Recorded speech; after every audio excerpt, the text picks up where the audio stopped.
Good morning, and welcome to a day in my life as a PhD candidate and content creator. I wear many other hats in my life, but today I really need to focus on those two areas of my life because I really feel like I've fallen behind in those areas recently. It is currently 6:48 a.m. and I woke up just at like 6:30. All I've done so far is set up the camera and grab a glass of water, but at 7 a.m. every weekday I meet up with a friend who's studying their PhD in Germany, and we just sit together on a video call and work on our respective PhDs, and we use the Pomodoro method for work, so we work for 25 minutes on and then 5 minutes we spend just taking a break and catching up or asking each other questions about our PhDs. This morning I think that I'm going to read a bit more of How Artifacts Afford by Jenny Davis, subtitled The Power and Politics of Everyday Things. There's the dust cover. But before I do that, and in the next 10 minutes before I meet up with them, I'm going to go make my breakfast because that is the one aspect of my morning routine that I do every single day. I have apple and banana and yogurt and cereal for breakfast. And that's kind of non-negotiable for me. So I'm gonna go make breakfast and then I'm gonna pass you off to VoiceOver Morgan so that I can get to work for the day. Thanks on camera, Morgan. VoiceOver Morgan here now to firstly say thank you to Skillshare for sponsoring this video, and you can grab a 30-day free trial of Skillshare in my description box below to learn some new skills over the holidays. And secondly, let me update you on how my 2023 fall term has been going so far. In short, it's been a lot. I've taken on way too much and have not progressed on my PhD or made as many YouTube videos as I'd like because of it. So, back in June 2023, I didn't have a lot going on. I had just ran a marathon and was taking a break from running, and I had just finished my final work placement at my university because they only fund us for 6 years, and I am now in my 7th year. So all I was really doing in July was my PhD, my YouTube channel, which was a totally optional part of my life at that point, and a little bit of contract work in instructional design. So with my newfound time, I decided it would be fulfilling and I'd meet more people if I did some volunteer work. And that volunteer work, which I am still doing, is fulfilling, and I have met more people because of it. But then, in late summer, I was offered a teaching contract at a university. And then I was offered some YouTube sponsorship opportunities, like the one I'm doing in this video with Skillshare. So in September, I essentially started working 3 part-time jobs plus volunteer work, which is the equivalent in hours to a part-time job, and doing a technically full-time PhD, and that really hasn't left a lot of time for anything else in my life. But since this video is mainly about getting my PhD back on track, let's talk about that, and maybe you can learn from my mistakes. So a common piece of advice you're given while working on a PhD is to write every day, even if it's just for 15 minutes. But what wasn't made clear to me is that if you are always just writing for writing's sake, you will have so much more writing than you can actually use, and it will slow you down because it's hard to see the forest through the trees at that point. And that's where I've been with my dissertation for a while now.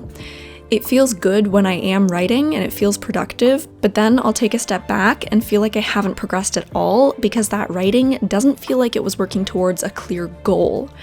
And I received some feedback from my committee in the spring that was kind of like, okay, this is interesting, but what's the point? What's your actual thesis? Figure that out and then come back to the writing. So I did a bit of an overhaul of my dissertation this fall to figure out exactly what I am trying to say. I'll put my method on the screen now if you're interested. It was an emergent method based on what I needed at the time. But to start, I put all of my writing into a single Google Doc with titles to navigate the writing. And I won't tell you how many words were in that document because it's embarrassingly high. I had a lot of writing. I have learned in this PhD that I am an overwriter, and that's not a bad thing. It's just good to be aware of so that I don't waste people's time asking them to read my work until I've cut a bunch of words. And that's fine, because my favorite part of editing is definitely cutting extraneous words and ideas. So once I had a big document with all of my writing, I chose a few big categories that the writing fell under. And then I made a table with those categories and listed every argument I had about them in the table. Then I wrote statements of purpose for each argument, in the format of, this is important because blah blah blah blah blah. Then I wrote an abstract for my entire dissertation, which walked through the categories as chapters and how they fit together. Now I am fully fleshing out outlines for each chapter before I write them, so that I don't end up with too much writing and not enough purpose again. My goal had been to finish a draft of my first chapter by the end of November, but that didn't happen. So now I'd like to have finished a draft of my first chapter and have an outline of my second chapter before the new year. So we'll see how that goes. Regardless, articulating my goals and process to you is definitely helping, so thank you for listening. In short, I have been very overwhelmed this fall, and I've gotten very confused about how I'm doing in my PhD and what to do next, but I do feel like I am moving forward now. And one of the goals of today, and in bringing you along with me today, is to really re-immerse myself in my PhD research and writing. So I'm going to pass you back over to on-camera Morgan now, because she has likely finished her morning work by now.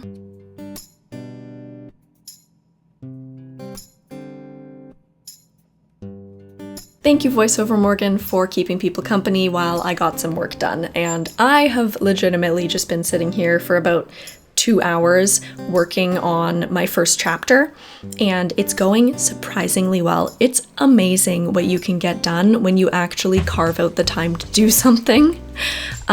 So I started just by going back over the ideas I've learned from this book so far, and I'm not done the book, but I've read enough to know how it can help me shape my first chapter. And it's really helping me do that. It's helping me shape the first chapter. I've got all of these other theories and ideas that I know that I want to include. I just didn't have a framing device for the chapter that makes it all make sense. And Jenny Davis's Mechanisms and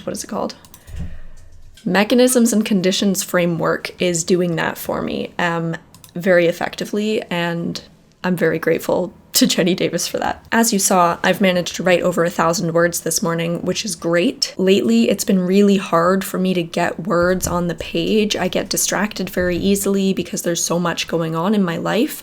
Every little ping feels like something that I need to pay attention to now, but I think I realized this morning that I really need to just start closing all of the apps on my computer and my phone and turning my phone onto airplane mode when I want to work on my dissertation, because I will never be able to totally shut those things out of my mind otherwise, and they'll all be kind of lingering there, making it difficult for me to immerse myself in the writing, and the research and the ideas, which is really what I have to do and what I enjoy doing. I haven't been giving myself that space to immerse myself in the ideas very much lately. And that's really what is necessary to complete my dissertation at this time. So anyway, in this writing session, I didn't actually write much about Davis's book at all, but it helped me clarify how I want to use the other theories that I've already written about.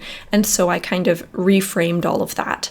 And that 1,000 words is new words, although it's re-articulations of past words that I have written and theories that I am now very familiar with. And I'm really happy with what I've got. It's really rough, and I'm trying to leave it really rough because I have this bad habit of polishing things, getting things to a place where I actually am comfortable publishing them or sharing them with other people. But then when they're already polished, it makes those words hard to use later after I'm done, say, writing the chapter, and then I need to go back and kind of rework everything. It's hard to rework already polished words. So I'm trying to leave my writing really rough and just kind of talk my way through it. It doesn't make a whole lot of sense. There's repetitive words, etc. But I am getting the arguments written down in full sentences, which I think is going to help me. But we'll see. So it's noon now, and I feel really good about the work that I got done, so I am going to have lunch and take a break, and I'm actually going to go through some of the Skillshare learning paths, because what they do is collect together a handful of classes that are all on a similar topic, and I've been meaning to go through the learning paths to see if there's topics that will help me write my PhD or that I find particularly interesting just to take a break. So here are the learning paths. I'm going to see if I can find one that is particularly relevant to me right now that I can watch over my lunch hour. Master Your Productivity by Ali Abdaal is one that I wanted to watch, but at the same time I watch all of his YouTube content, and I'm definitely noticing things that I want to learn, like programming, maybe actually developing characters because I want to write fiction. Oh my gosh, cooking is probably something I should be learning, reconnecting through guided journaling, creative productivity, kickstart and sustain any project. That sounds potentially useful. In general, I like to look at creative productivity methods for working on my PhD because I am in an arts program and I like approaching my PhD from a creative or artistic perspective. I imagine my dissertation, as much as it's going to be an academic product, I also kind of imagine it as an artistic product because I imagine myself as a writer and I imagine writers as artists. So maybe we can find something in here. It's VoiceOver Morgan again to tell you that, yes, this video is indeed sponsored by Skillshare, which is a learning platform with thousands of engaging classes taught by world-class creatives who have launched their own lucrative side incomes and are now sharing what they know. Whether you want to grow a subscriber base, which is never a bad thing as an academic, use AI tools to increase your productivity, or even open your first Etsy shop to support yourself through your PhD, Skillshare can help you get there. The first 500 people to use my link in the description box below will get a 1-month free trial of Skillshare, and if you do join the platform, find me on there and give me a follow and I'll follow you back because who knows, maybe I'll even post a course there one day. Thank you so much to Skillshare for sponsoring this video and to you for clicking that link in the description box below and supporting my channel. Hello! It's afternoon now. I actually ended up starting to watch the Skillshare course by Jacob Collier, the musician, and it's incredible. That man is incredible. I'm a fan of his music, but also just the way that his mind works is unbelievable, and that's really on display in this sort of condensed, concise manner in the Skillshare course. I am not a musician and I'm not really planning on becoming a musician, but it's such an inspiring course for honestly any art form. The way that he's breaking down music so that it could be legible to anyone is so inspiring and motivational. So if you do get that free trial of Skillshare or purchase Skillshare through my link in the description box, I highly recommend checking out the Jacob Collier course. I'm not done it yet, obviously, but it's off to a really great start. I also, over my lunch break, picked up some donuts because tonight I'm going to a friend's house for dinner and a board game night, so I wanted to bring something along with me, and they are these beautiful multi-flavored donuts. They had a bunch of seasonal flavors as well, so we got orange gingerbread and eggnog, creme brulee, things like that. Now I'm in my living room because I kind of wanted a change of scenery after spending 5 hours on my computer this morning, so I'm gonna read a bit more of How Artifacts Afford by Jenny Davis because I do think that it's going to be super helpful, so I'm gonna try to focus for maybe an hour or so here just reading and tabbing up this book to see what else is useful from it, and we'll see where the afternoon takes us.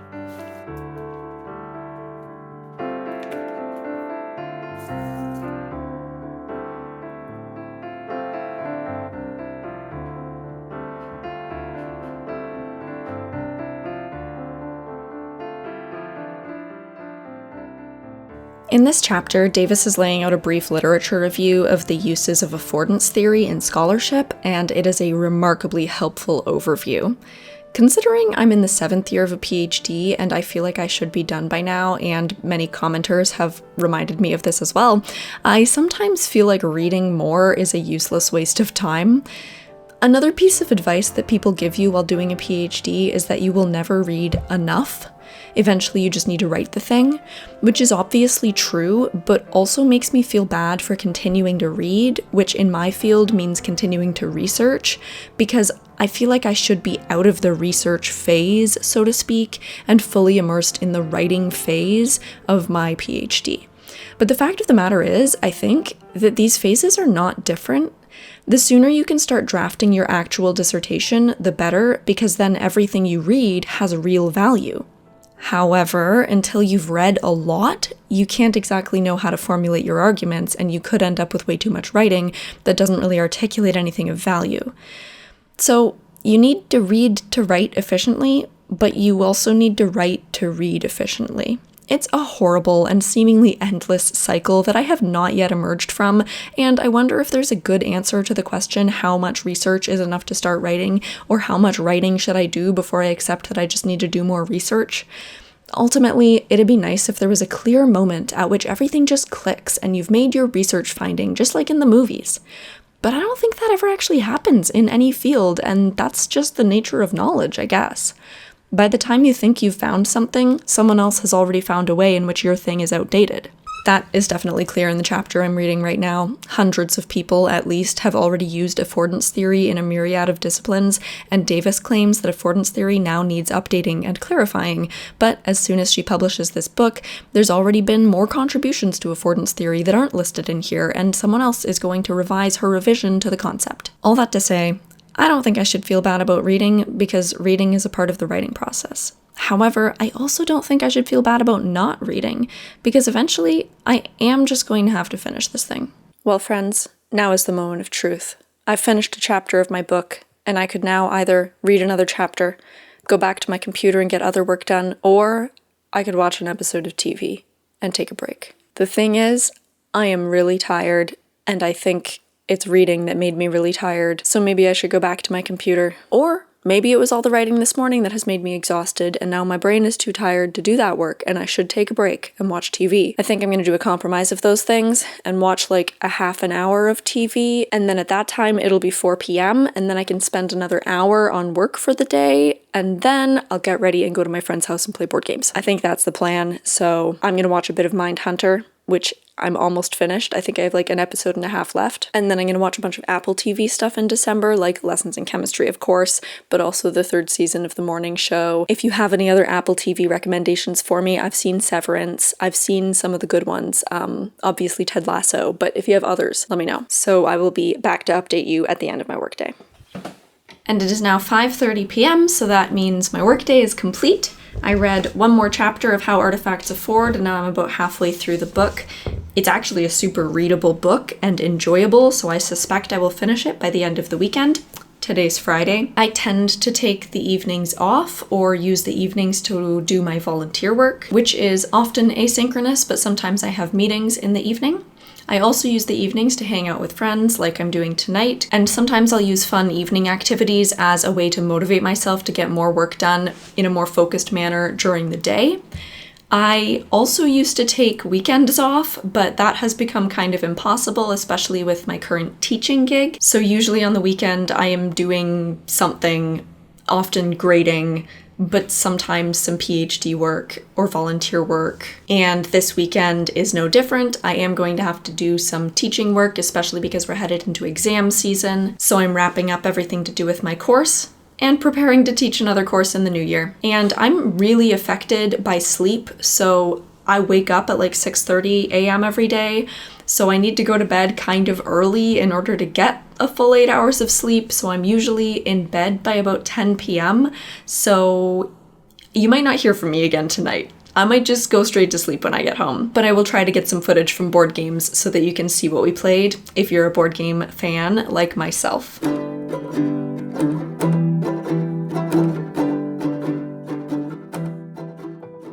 I didn't end up filming any of our board game night because we played a super intensive game called Space Alert, which is this chaotic cooperative game in which you are all people on a spaceship trying to protect that spaceship all at the same time. So you have to pay attention to what other people are doing on each turn and play things yourself accordingly. Anyway, I didn't get footage of it, so instead I'm showing you a couple of games from my board game collection, including some of my favorites like Scythe, which is probably my favorite board game to play. But conceptually, I am absolutely fascinated by That Time You Killed Me, which is a 2-player abstract game where you move through time to push your opponent off the board. Anyway, this is the end of the vlog, and I have to be very transparent with you and say that I do not get that amount of PhD work done every day. I am working really hard right now to reduce my other commitments in the new year so that I can spend more time on my PhD and have productive days like this more often. I'm doing that by actively saying no to new opportunities and backing out of some of my current ones. And I hope that this actually might give me more opportunities to make YouTube videos for all of you as well in the new year, because in this vlog, I was not just productive on my PhD, but also also on my YouTube channel because I was actively filming a video alongside my work, and it's so nice when I can partner things together like that. Thank you again to Skillshare for sponsoring this video and offering everyone watching a 30-day free trial of Skillshare. You can grab the link for that in the description box below. Please recommend me Skillshare courses, board games, Apple TV shows, productivity hacks, what have you, in the comment section below, and I'll see you in another video soon. Bye everybody.